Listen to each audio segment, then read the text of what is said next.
Hello and welcome. This is Rooflemonger, my friends. Today's video is about the guy you're looking at here, the Swift Master, and just what a silly character he is. And specifically, we're talking about one aspect of the character. Specifically, the wind shields, otherwise known as wind twist in the game. So these, well, it's basically like a damage shield. You can hit the enemy with it and extend combos, this, that, and the other. It also has a direct follow-up move where he just gets a huge tornado. It's also an OTG, which is really strong. And perhaps more importantly, and the spirit of this video, is that it removes a lot of interaction from a lot of characters in the game, in that it just doesn't deal with projectiles. And this being, a one-on-one fighter, right? Like, being able to just bypass a lot of what the enemy has to do, kind of a big deal. So this video was inspired by one Lord Aziz, so give him a follow on Twitter. He kind of showcased this, and I just want to really expound upon that, as I want to go through everyone. What works, what doesn't work. As some of the things it would blow through might surprise you, and some of the things it cannot stop would also surprise you. So, well, hey, let's go through it. Now, first, let's talk the Ranger, because the Ranger, well, he's a zoner style of character, right? Now, the thing is, and I have shown this in a previous video, when it comes to stuff like his basic shots, they don't work. Same thing here with the crouching shot, just kind of bounces off the tornadoes. Now, the one thing is the high shot actually can defeat it as long as he's not blocking. The high shot kind of just cranks him in the head and defeats windshield. But here's the one issue with that, is that if he's, say, running forward, he's literally so low to the ground, the shot completely goes over his head. So that scenario, yes, he can defeat the windshield, but he loses to just the Swift Master running at you. So that kind of sucks, right? Now, thankfully, the tail's a little different when it comes to his more like magic-based moves, the specials, right? But the thing is, they have a little bit more wind up, they have a little bit more setup. A lot of what the Ranger's like basic attacks are just, the basic lights and mediums from full screen, right? Those are defeated. But things like his leaping Dante shots, the gun boomerangs, they all defeat the wind shield. So for Ranger, the basic shots are suspect against Swift Master, but the specials actually do work. Berserker, not exactly a projectile lord or anything, right? But sure enough, the tornadoes, they defeat the one thing he does have. So the launcher is another zoning-based character, and sure enough, Swift Master doesn't really sweat her too much, right? A lot of her basic projectiles just do not work. Now, one thing to note here, her basic gunshots here, her lights, are actually physical hits. Despite, looking like guns, right? They're actually physical hits. So Swift Master cannot stop these with the windshield. And to her benefit, just like the Ranger, a lot of her specials, anything that uses mana, that the Swift Master, he has to deal with properly. Try as he might, if mana is involved, he can't just walk past it for her. Also, for air-based projectiles, like the jumping heavy beam, that will still clip him. That, the windshield won't save him from. It'll save him from a lot of the basic stuff on the ground, where she's just trying to control space, and he can just literally walk through it with the windshield up. But things that are just a bit more advanced, he doesn't. So, rough for sure, but not completely invincible to everything. The one discrepancy to mention before we move on to the next character is jump heavy beam works, and that's the normal, it's not a magic-based move. However, her jump medium, which is the chain gun, does not work. So keep that in mind.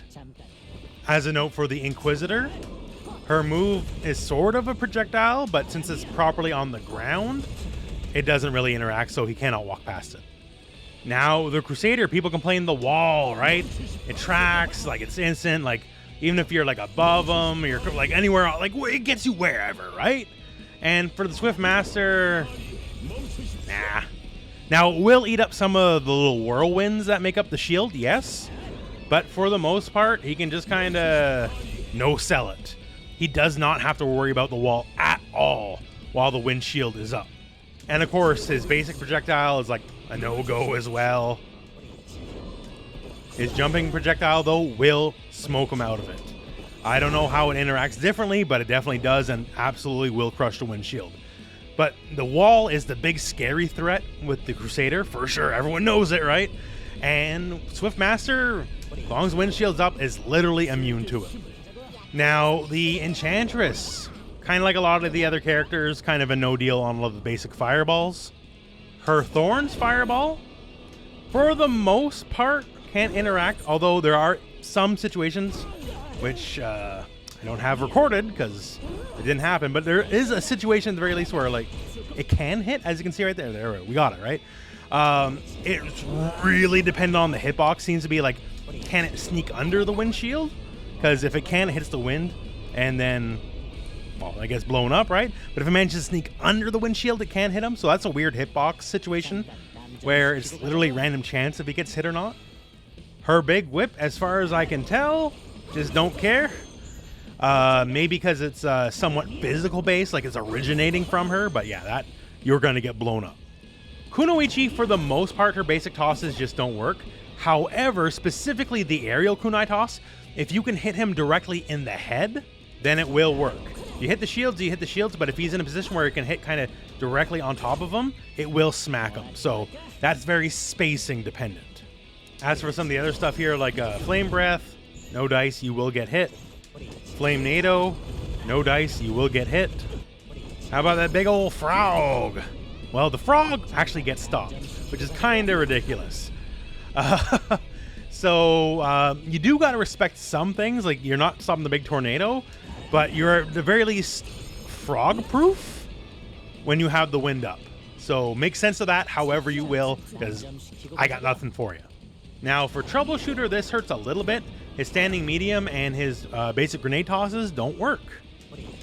And some characters, if you hit him directly on top of his head, you can still get him, but even air grenade toss doesn't work, which is just really bad. Like, the grenade toss is how he manages a lot of his neutral, and without it, and the fact, stand M doesn't work, basically means he has to rely on crouching medium for almost everything in the matchup, because his jumping offense won't work. And yeah, so that's really rough for the Troubleshooter. For the Dragon Knight, the little dragon buddy, he just hits windshields and bounces right off. Now, for Lost Warrior, bit of a mixed bag. Stuff like the big stabby projectile just don't work. Swiftmaster could not care less. However, forward and skill, that guy right there, that will completely bypass the windshield. So that will at least work.